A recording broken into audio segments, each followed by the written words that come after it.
ভাই, ভিখারি একটা দেশের উপর ভরসা করে বাংলাদেশের তরুণ প্রজন্মরা কেন যে নিজের দেশের সাধারণ নাগরিক এবং সাধারণ যে সৈন্য এদের বিপদের মুখে ঠেলে দিচ্ছেন বলেন তো?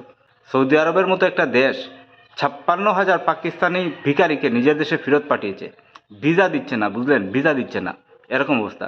এবার সৌদি আরবে শুধু 56,000 ভিখারি থাকে, গোটা পৃথিবীতে পাকিস্তানের কত ভিখারি থাকতে পারে এবং ওদের দেশে কত ভিখারি থাকতে পারে? এবার আইডিয়া করেছেন? তার মানে এই দেশটা কি তলানিতে গিয়েছে, অর্থনীতি কোন জায়গায় পৌঁছেছে পাকিস্তানের। আর এই ভিখারিদের উপর ভরসা করে এরা ভারতের মতো মহাশক্তি, যা বিশ্বের তৃতীয় এবং এশিয়ার দ্বিতীয় মহাশক্তি, তাদের সাথে পাঙ্গা নিচ্ছে, যুদ্ধ করবে। ভারত যদি একবার আকাশপথ অবরোধ করে দেয় যুদ্ধের সময়, কোন দেশ তোমাদের সাহায্য করবে বলে তো? চীন কোথা থেকে সাহায্য করবে আর পাকিস্তান কোন দিক থেকে সাহায্য করবে? এবং বঙ্গোপসাগর যদি বন্ধ করে দেয় ইন্ডিয়ান নেভি, তাহলে কে তোমাদের সাহায্য করবে? এদের কিচ্ছু মাথাতে ঢুকে না নাকি? হুম?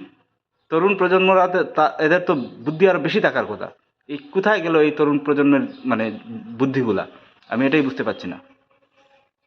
বিশ্বের মহাশক্তির সাথে তোমরা মানে উস্কানি দিচ্ছ, এমন একটা পরিস্থিতি সৃষ্টি করেছো, উৎপন্ন করেছো, যে কোনো সময় যুদ্ধ লেগে যেতে পারে। কিভাবে ভারত ঘিরছে কোনো আইডিয়া আছে?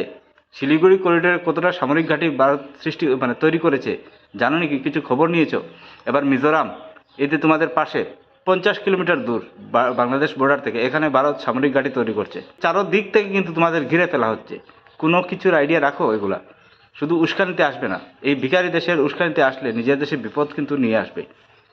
তোমরা মানে দেশ বিভাজন তো দেখোনি, এবং 71-এর যে মুক্তিযুদ্ধ সেটাও দেখোনি। ভিডিও গেম নয় যুদ্ধ, ভিডিও গেম নেই যুদ্ধ। যদি দেখতে হয় সিরিয়া এবং গাজাতে গিয়ে দেখবে কী পরিস্থিতি। আমরা তো শুধু মোবাইলে দেখি, মানে ফেসবুকে দেখি। কী পরিস্থিতি এরা জানে। এইসব যুদ্ধ টুদ্ধ পরিস্থিতি উৎপন্ন করবে না, বুঝলে? অযথা উস্কানি দেবে না, অযথা চুলকানি করবে না, নাহলে পরিস্থিতি কিন্তু খুব ভয়াবহ হবে। অর্থনীতির দিকে ধ্যান দাও, নিজের দেশের উন্নতি কীভাবে করা যায় সেদিকে ধ্যান দাও। বেকার সমস্যাগুলো দূর করো, অর্থনীতিকে আগে স্ট্রং বানাও, নিজের দেশের অর্থনীতিকে স্ট্রং বানাও। দেখবে ভারত কেন, ভারতের থেকে বড় বড় দেশ কুলে নিবে বাংলাদেশকে। ঠিক আছে? কোনো দেশ যুদ্ধ করতে চাইবে না। টেক্সটাইল ইন্ডাস্ট্রিকে কোথায় নিয়ে পৌঁছেছ? একসময় কোথায় ছিল টেক্সটাইল ইন্ডাস্ট্রি? আজকে কোথায় পৌঁছেছে? অর্থনীতি কোথায় যাচ্ছে কোনো হিসেব আছে? আরে একটা দেশ যদি উস্কানি দিয়ে কী করবে? প্রধানমন্ত্রী হয়ে যাবে এরা। যারা উস্কানি দিচ্ছে ক্ষমতায় বসবে, প্রধানমন্ত্রী হয়ে যাবে, দেশের শাসন নিয়ে আসবে। দেশের জনগণকে তো খাওয়াতে হবে। কি দিয়ে খাওয়াবে এরা? কি দিয়ে খাওয়াবে দেশের মানে 20 কোটির মতো জনতা? এরা কিভাবে খাওয়াবে এরা? কিছু কিছু তো বুদ্ধি রাখো রে ভাই, মাথাতে কিছু তো বুদ্ধি রাখো। উস্কানির উপর এসে তোমরা এমন কিছু করছো যে আজকে কালকে যুদ্ধ পরিস্থিতি মানে উৎপন্ন করে দিয়েছো। ভয়াবহ হবে বলে দিলাম, দেখবে চিন্তা করে। এটা প্রত্যেক প্রজন্মর কাছে, প্রত্যেক তরুণ প্রজন্মর কাছে একটা মানে প্রশ্ন।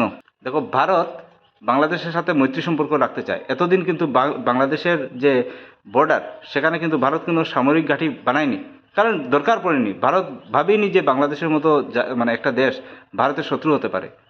এখন এখন বানাচ্ছে, তার মানে কি? ভারত এটাকে সিরিয়াসলি নিয়েছে যে না, এই দেশ থেকে আমার দেশের বিপদ হতে পারে, নাহলে এতদিন কিন্তু বানায়নি। নেপাল ভুটান বর্ডারে ভারত কিন্তু সামরিক ঘাঁটি বানায়নি। কেন বানায়নি? কারণ এরা জানে যে নেপাল ভুটান ভারতের মানে ভারতের সাথে এরকম কোনো পরিস্থিতি এখনও সৃষ্টি হয়নি, এই জন্য বানায়নি। বাংলাদেশের আশেপাশে কেন বানাচ্ছে?